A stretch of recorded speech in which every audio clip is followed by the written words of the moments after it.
So we like to talk sometimes about what Bill Conley offers.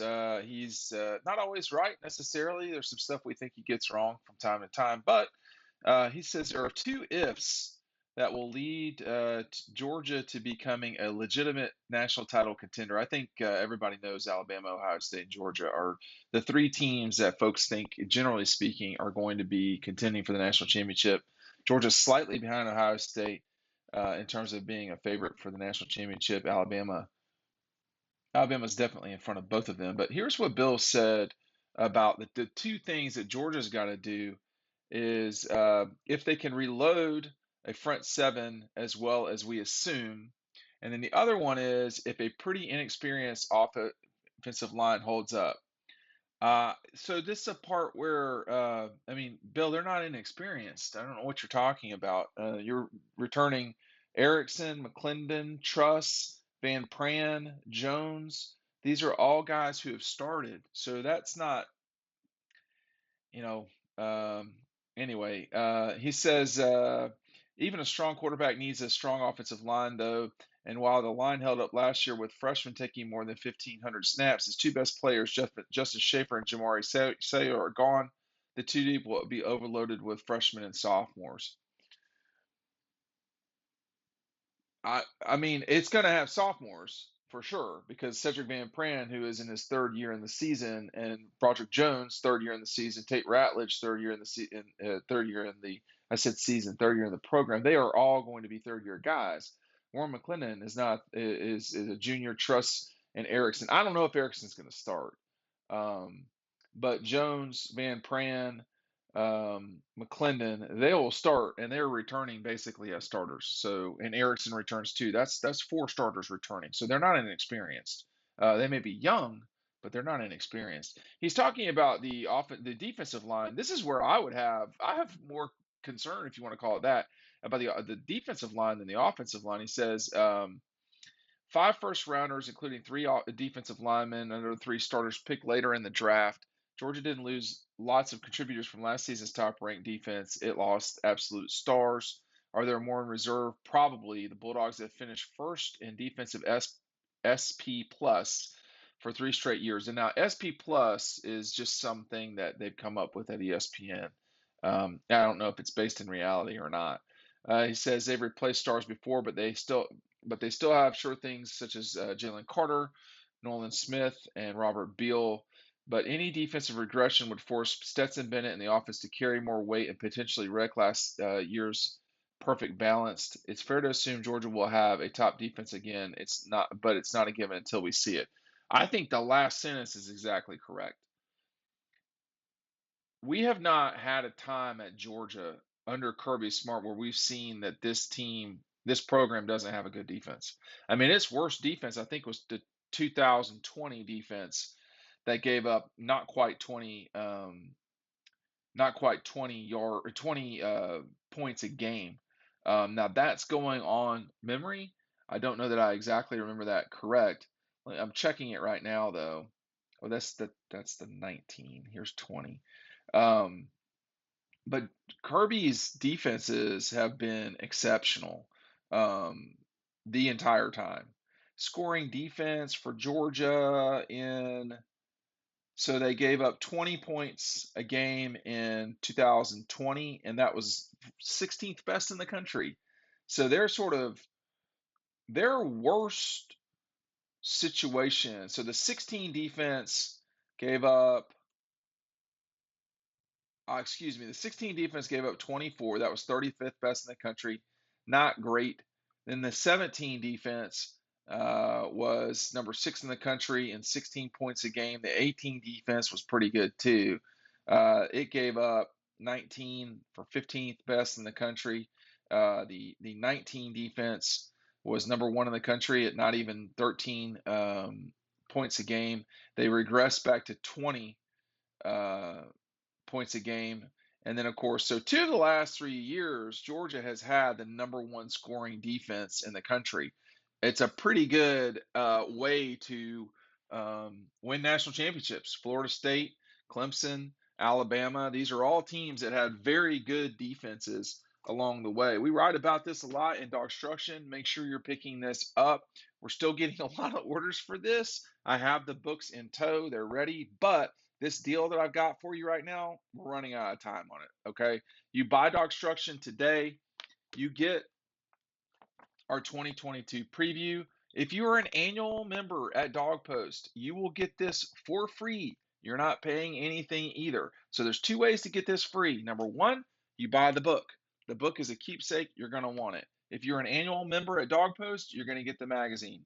Okay, so everybody who's watching who's a Dog Post member on the website and you're an annual member, we can't do it without y'all. So you're getting the magazine. It's going to be mailed out, not right now, but in the very near future. Okay. So make sure you're taking advantage of that. The link is down below. You just want the preview, you can grab that too. So I think Georgia enters this thing in pretty good position. I am going to kind of just real quick run through some of the other top teams that can be national championship defenders. Georgia Georgia, Ohio State, and Alabama are the only ones with what Bill says are the two ifs for Alabama. If the key transfers come up big at the skill position, so that's um, Jameer Gibbs, Jermaine Burton, Tyler Harris. These are all very good players who have transferred into Alabama. Jermaine Burton's going to be good for Alabama unless he gets hurt. If a young set of corners is also a better set. Kool-Aid McKendry had a tough time last year against the Dogs, and you know we'll see if that gets better for them. For Ohio State says if the defensive line punches back, especially in the red zone, says if a number two receiver emerges, Ohio State's going to score. All right, that's what's just going to happen. For Clemson, he's got three ifs, and this is Clemson, Texas A&M, and Notre Dame. Those are the three. Those are the schools with three ifs. Notre Dame, he says, if efficiency improves, if a star quarterback emerges and takes fewer sacks, if the secondary reins in glitches. For Texas A&M, if a star quarterback emerges, um, that's two teams there with star quarterbacks emerging that you would need to have happen. If the Aggies stretch the field down, actually stretch the field in number three, if stars emerge up front, that seems like a lot, some of those things. For Clemson, he says, if Brandon Streeter, who is a former Clemson quarterback, if Brandon Streeter fixes DJ Uiagalelei,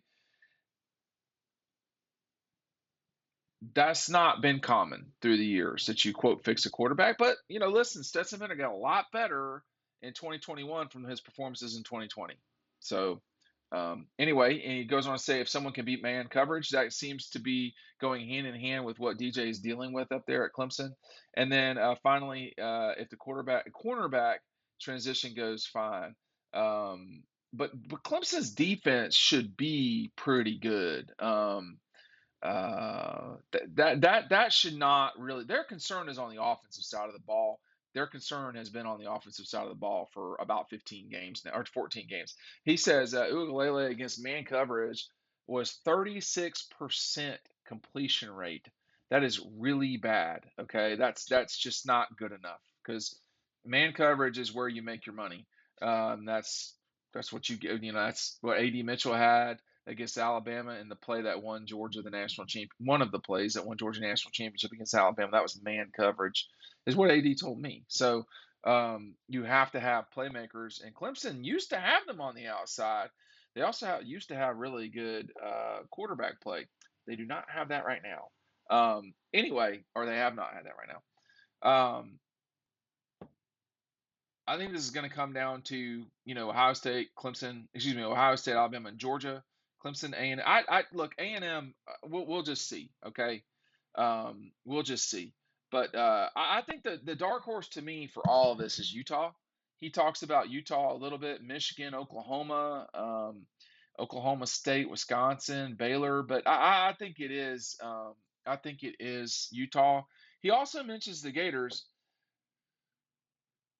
I mean, they are a dark horse. He says if Anthony Richardson smooths out the rough edges, um, Anthony Richardson's got a long way to go. And I know Florida folks have been very high on him, and there's reasons why. But smoothing out rough edges, I mean, he's going to need a real serious sandpaper to get that right.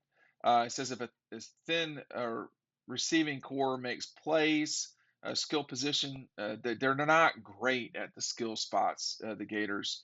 If a if a young defensive front seven does well, I mean the oldest person there is Brent Cox, and that's not been great in terms of leadership. I can speak to that authoritatively, and it says if the defense creates havoc again, Florida really could rush the passer not so long ago. Brent Cox can rush the passer, but in order to rush the passer, you got to get the third down and relatively long, right? Typically, so that's easier said than done, some of this stuff, but it is something to pay attention to.